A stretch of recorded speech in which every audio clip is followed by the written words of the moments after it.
Next topic बहुत ही शानदार और बहुत ही मजेदार है। वो क्या है? वो है सरफेस टेंशन। अब दिमाग में क्या आ जाएगा कि ये सरफेस टेंशन है क्या, और मेन बात कि पढ़ना ही क्यों है। मेन बात यही नहीं समझ आती कि पढ़ना ही क्यों है।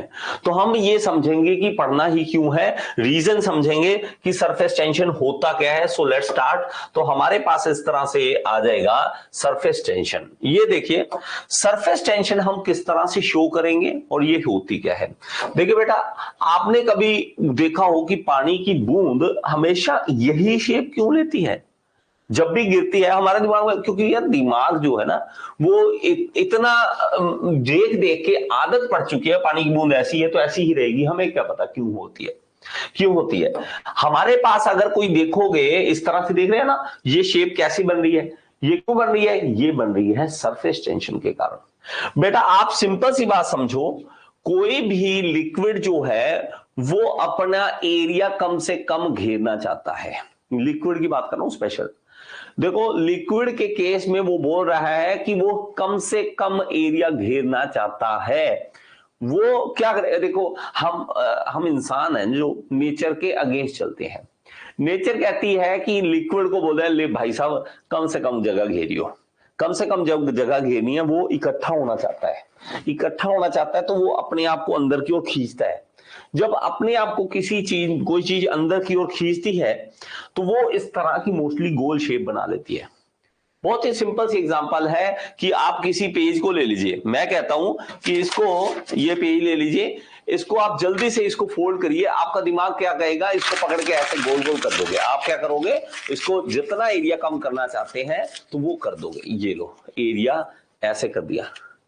तो हम क्या चाहते हैं कि ये कम से कम एरिया ले, तो हम इसको ऐसे दबा देते हैं। तो हमारे पास ये जो शेप बनती है वो सरफेस टेंशन के कारण बनती है, ऐसे नहीं। ये खींचा जाता है, इस तरह से अंदर की ओर खींचा जाता है। पानी की बूंद जो है वो अंदर की ओर खींची चली जाती है। इसी तरह हमारे पास जो पानी की लेयर होती है, मान लीजिए मैं इस तरह से एक चीज बनाता हूं बेटा, बड़ी ही जल्दी से आपको ये चीज समझ आ जाएगी और जल्दी से आप इस चीज को समझ लीजिए। देखिए, हमारे पास यहां पे मान लीजिए कि एक टैंक है पानी का। ठीक है, एक टैंक है पानी का और इसके अंदर बहुत सारी पानी की बूंदे हैं। ठीक है, मैं इस तरह से बना लेता हूं इसी को कि हमारे पास यहाँ पे पानी की बूंदे हैं ये, और ये पानी की बूंदे बेटा एक दूसरे को खींच के रखती हैं, अपने साथ एक दूसरे के साथ जोड़ के रखती हैं। ये एक दूसरे को ये होता क्या है? ये होता है कि बेटा कोहेजन फोर्स।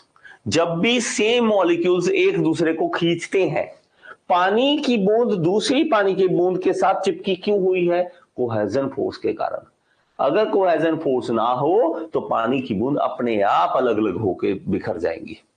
तो वो जुड़ी हुई है क्योंकि उनके अंदर कोहेसिव फोर्स है। अब भाई साहब, ये कोहेसिव फोर्स जो है वो देखने को कहां मिलेगी? वो देखने की मिलेगी यहां पे बूंदों के अंदर। तो ये हमारे पास ये क्या करेगा? ये इसको अपनी ओर खींचेगा। ठीक है, ये इसको अपनी ओर खींचेगा, ये इसको अपनी ओर खींचेगा, ये सारे एक दूसरे को अपनी की ओर खींचेंगे। ये सारे जो हैं वो एक दूसरे को अपनी ओर खींचेंगे।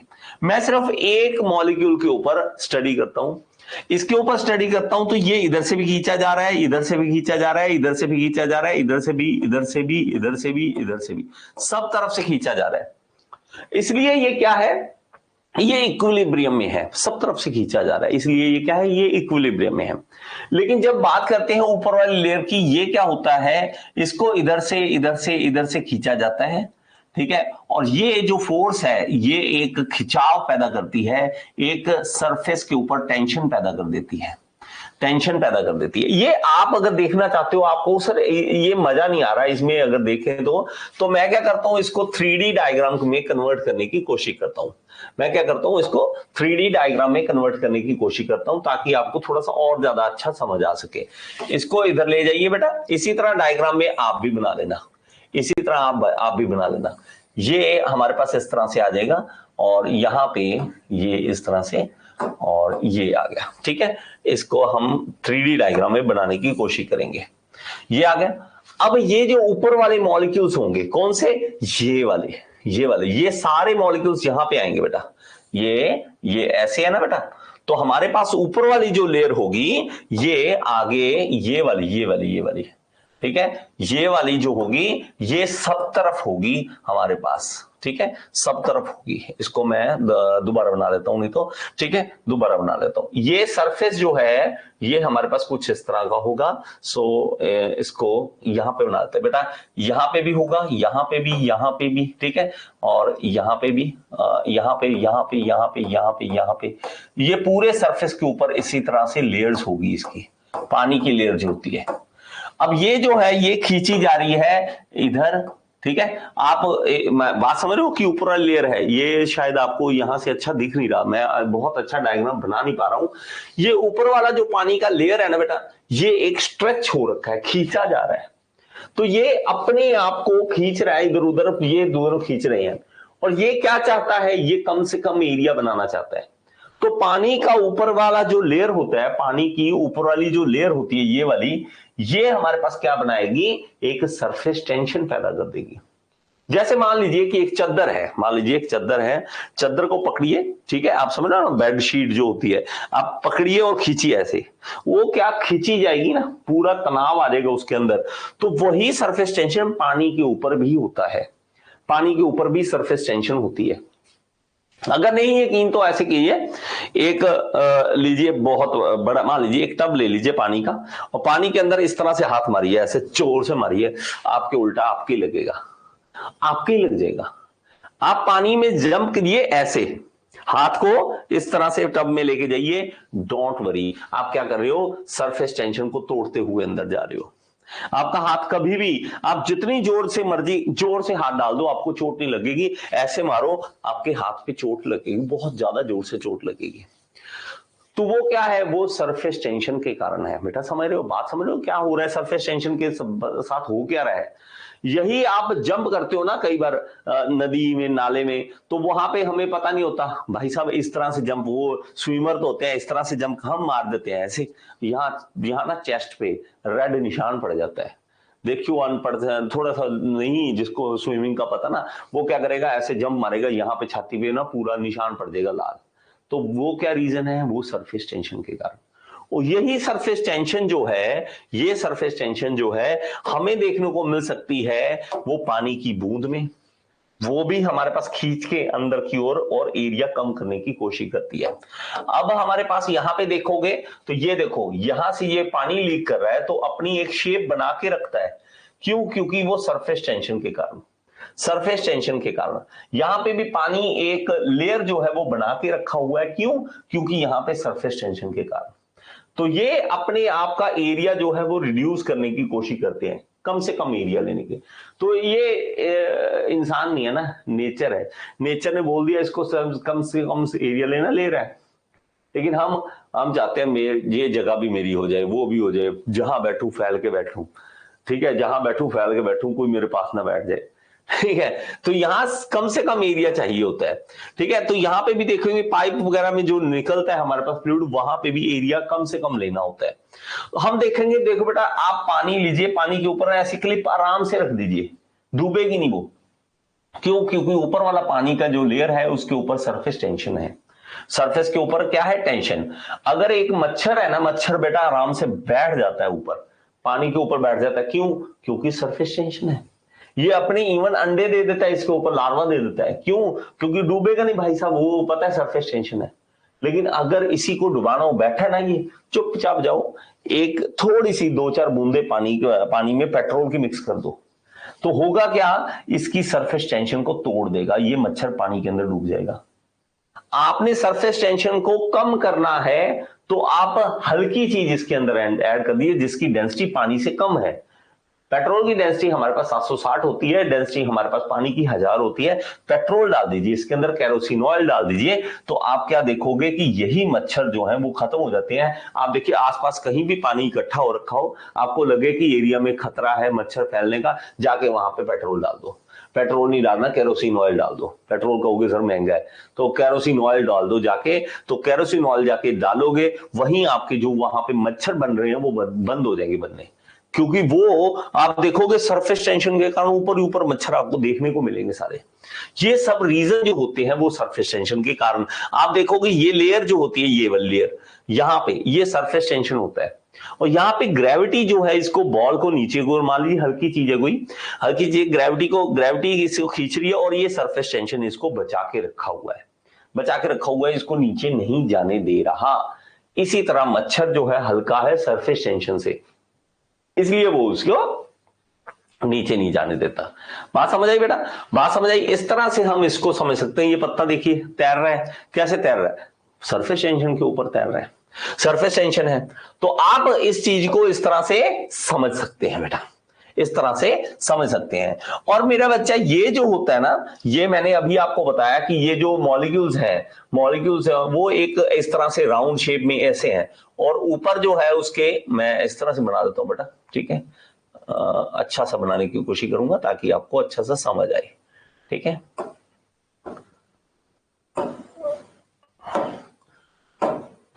ठीक है, ओके। तो यहां पे हमारे पास ये आ गए, इसी तरह हम इसको यहां पे बना लेते हैं। ये देखिए, तो हमारे पास ये लेयर जो बनेगी ना मेरा बच्चा, ये जो लेयर बनेगी वो कुछ इस तरह से बनेगी। इसको आगे और जोड़ देते हैं और हमारे पास ये आ जाएगा, ठीक है? और ये हमारे पास यहां पे आ गई बेटा। तो ये जो ऊपर वाली लेयर है ना पानी की, ये एक चेन बना के चलते हैं, ये एक चेन बना के चलते हैं। ऐसे लगता है कि इन्होंने हाथ पकड़े हुए हैं, ऐसे लगता है जैसे इन्होंने हाथ पकड़े हुए हैं। और ये जो फोर्स लगता है वो एक लेंथ के साथ लगता है। कहां लगता है? लेंथ के साथ, एक लेंथ के साथ लगता है। इसीलिए ये जो सरफेस टेंशन होती है लेंथ के अकॉर्डिंग होती है, एरिया के अकॉर्डिंग नहीं होती, लेंथ के अकॉर्डिंग होती है। तो इसको क्या करेंगे, हम थोड़ा सा समझेंगे और इस चीज को लिखेंगे, ठीक है? तो हम थोड़ा सा लिख लेंगे बेटा और इन चीजों को समझ लेंगे। आप इसमें हमारे पास ये जो डायग्राम बनाया था, इसमें मान लीजिए कि ए मॉलिक्यूल, ये कौन सा है? मान लीजिए ए मॉलिक्यूल है, कोई ए मॉलिक्यूल है। तो मॉलिक्यूल ए जो है वो क्या है, यहां पे लिख लीजिए, consider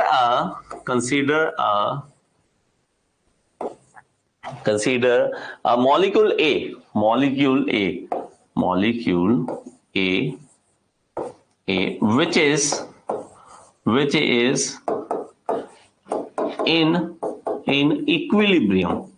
which is in equilibrium, as it is attracted by their neighbor molecules, neighbour जो मॉलिक्यूल्स हैं उसको खींच रहे हैं प्रॉपर तरीके से।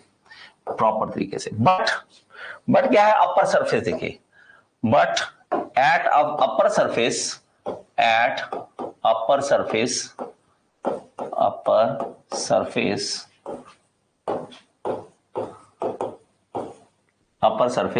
there is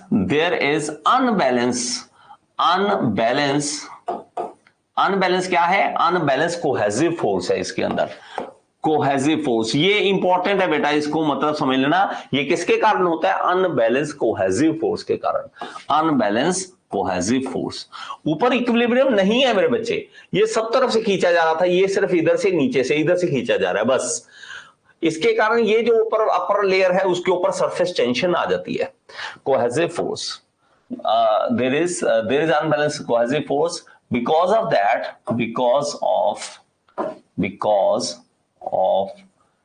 this there will be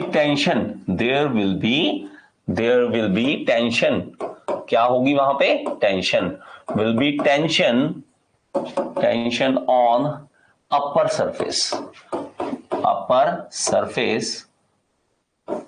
of liquid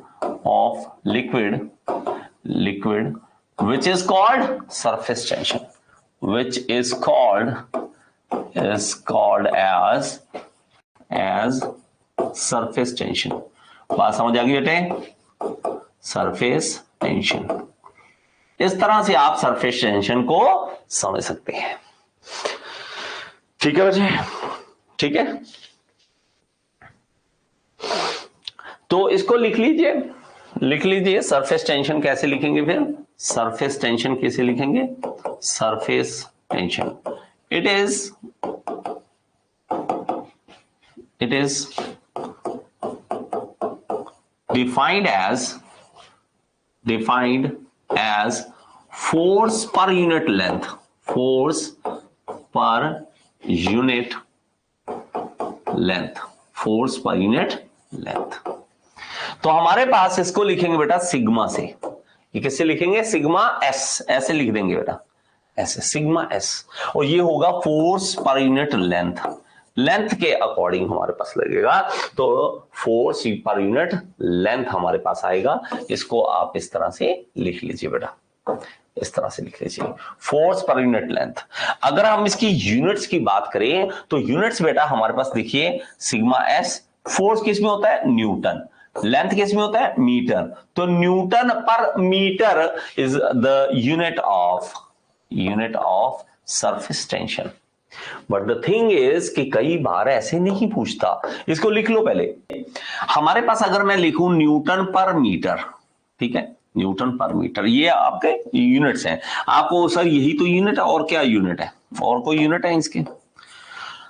इसको खेल कैसे खेलते हैं? देखो, ऊपर भी मीटर से मल्टीप्लाई कर दो, नीचे भी मीटर से मल्टीप्लाई कर दो, कर सकते हैं ना, मीटर नीचे, कोई दिक्कत तो नहीं है। न्यूटन मीटर क्या होता है? वर्क, और वर्क का यूनिट क्या होता है? जूल या joule, joule per metre square. अब बताओ, आपको कहीं ऐसी यूनिट देखने को मिल जाए तो आप तो कहोगे नहीं नहीं नहीं, ये तो गलत है, ये तो गलत है, आप गलत करा रहे हो। बहुत सारे यूनिट बन सकते हैं जब आपको यूनिट्स के साथ खेलना आ जाता है, जब आपको यूनिट्स के साथ खेलना आ जाता है। यही अगर मैं कहूं newton into metre upon metre, metre ये वाला दोबारा लिख रहा हूं, ठीक है बेटा, ये अगर मैं कहूं नहीं सर ये जो है हमारे पास वो क्या बन रहा है? Newton into metre upon metre square बन रहा है, मीटर स्क्वायर। और ये क्या बन रहा है? Pascal. Newton per metre square क्या होता है? पास्कल। पास्कल मीटर भी इसकी यूनिट है। ठीक है, आई होप कि आपको ये वीडियो अच्छी लगी होगी, समझ आई होगी। अगर समझ आई है तो एक बार कमेंट बॉक्स में जरूर बताएं और लाइक का बटन दबा दिया करें। और अगर आप एसएससी जेई, आरआरबी जेई, किसी भी जेई एग्जाम की तैयारी करना चाहते हैं तो आप कोर्स ज्वाइन कर सकते हैं, मेरे साथ लाइव पढ़ सकते हैं। All in one AE JE course को ज्वाइन कर लीजिए। ये इस कोर्स का लिंक जो है आपको डिस्क्रिप्शन बॉक्स में मिल जाएगा, और यहाँ पे ऐप का लिंक दे रहा हूँ, ऐप जरूर डाउनलोड करें। इसके अंदर फ्री एमसीक्यूज भी हैं जिसको आप अटेम्प्ट करके अपने एसएससी जेई, आरआरबी जेई को क्लियर करने का सपना पूरा कर सकते हैं। Thank you so much.